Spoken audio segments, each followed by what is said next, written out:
I'm Joshua Bardwell. This is the Michael Rollins Show, and you're going to learn something today. Hey folks, welcome to the Michael Rollins Show. My name is Mike, and today's guest is Joshua Bardwell. I am super excited for this because, quite frankly, I could be completely selfish and ask him all of the awesome YouTube questions that I wanted to ask him. So here's a question for you. What if 200 people a day asked you questions, and what if half of those were the same question every day? How would you structure your business if YouTube was your full-time job? Would you go places? Would you stay at home? Would you have a family focus? How would you do that? And then finally, what is near and dear to many YouTubers' hearts is how would you avoid burnout?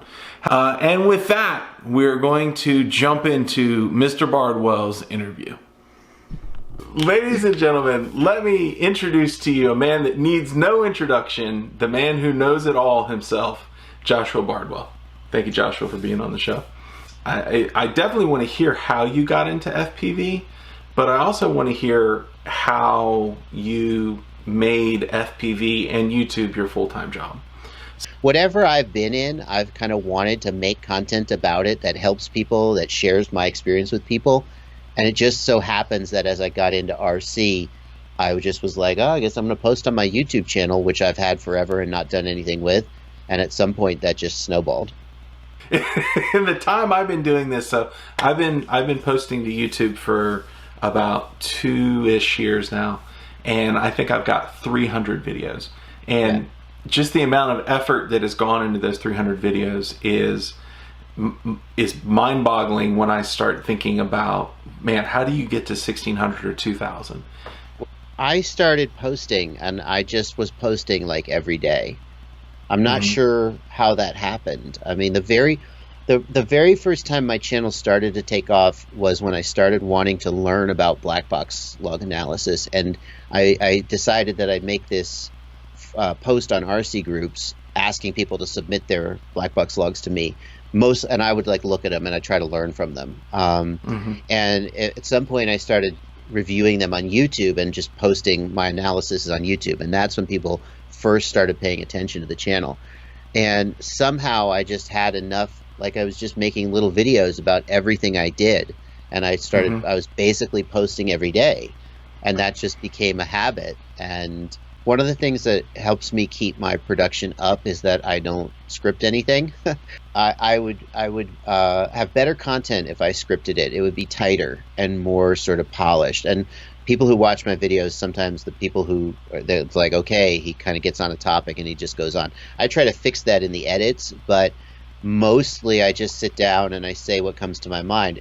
I have an editor. In the last 6 months, I found somebody to help with edits, and so that definitely helps because it was getting to be a real slog, having to spend 2 or 3 hours making a video and then another 2 or 3 hours, maybe more, editing the video. So that helps. You know, you mentioned dealing with questions that you get from, I guess, your viewers and fans at this point. How often a day do you get questions? Do you get pinged? Do people say, hey? Constantly. Okay. So I typically spend, like, my typical day is that I get up, I spend some time with my son and my family. I go down and make a cup of coffee and I sit down at the table and I answer. Actually, to be honest with you, my typical day is I wake up before my son and I lay in bed till he gets up and I answer questions on my phone. And then, have some breakfast and answer. I typically spend about 2 hours, maybe 3 hours a day in the morning just clearing out the queue of questions from overnight. Wow. Then it's like, what video are we going to make today? Okay. And I go make a video. And then the questions are just constantly coming in. I feel like it could be maybe 200 questions a day. The question I have, and it leads from the statement that this is a business, is revenue. Like, Right. where does there's probably I can probably name at least three major sources of revenue you could pull from, right? AdSense, Patreon, and affiliate links. Correct. Which of and is there another one? Any more than that? The other one would be that, and it's definitely, Is it less than YouTube? YouTube is not, AdSense is not very big. The other one would be just, individual consulting gigs. Every so often you get a consulting gig just because you're a prominent person. Somebody asks you to do a private test, so there is some income from that as well. Go ahead. Okay. Which of those four, we'll call it, brings in the lion's share, the bulk of what you do, what you earn? That's tough. I would have to think about it. I can say definitely that YouTube is the smallest. AdSense, it's not an insignificant chunk, but it's definitely the smallest chunk. On any given month, Patreon versus the affiliate revenue may be bigger. Patreon doesn't fluctuate as much. That's the really great thing about Patreon. The affiliate revenue, you could have a good month, you could have not as good of a month, so that goes up and down. Yeah, so I actually just started a Patreon, and I think I'm 2-3 weeks into my quote unquote launch. Right. And it boggles my mind how all of a sudden I've only got like 19 patrons. Right. And all of a sudden I'm looking at the numbers that I've got from 19 patrons, and I'm looking at AdSense dollars. Oh yeah. I'm going, 19 patrons is worth 10,000 views. Yeah. Oh yeah. People have this idea that you get rich off of YouTube views. I'm not gonna lie. The amount that I get it's non-trivial, but it's definitely not like, even they're like, you have 110,000, 120,000 subs. You must be doing great. You're rolling in it. Right. No. Yeah. I'm not even sure it would count as minimum wage. I'd have to do the math. Just the YouTube income.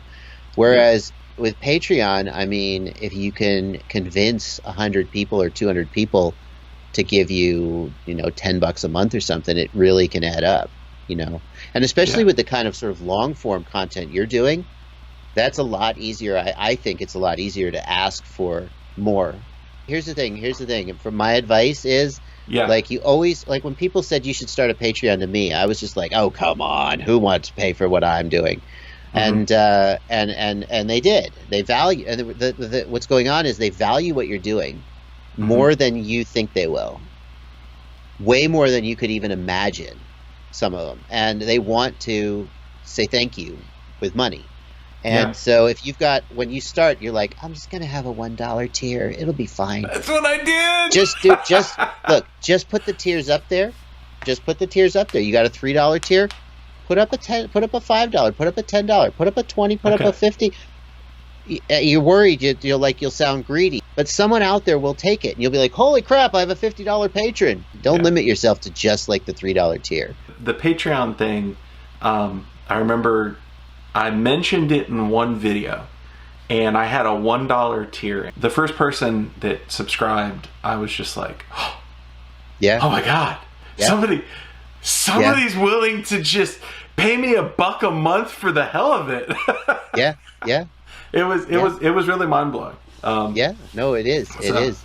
Having YouTube as a full-time job sounds honestly really, really cool, but it also sounds like it requires a lot of dedication and a lot of discipline. And I think that is something that Joshua Bardwell has in spades.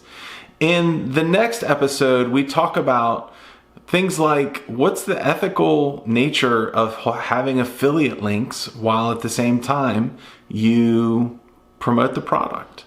Let's keep going. Talk to you soon. Bye.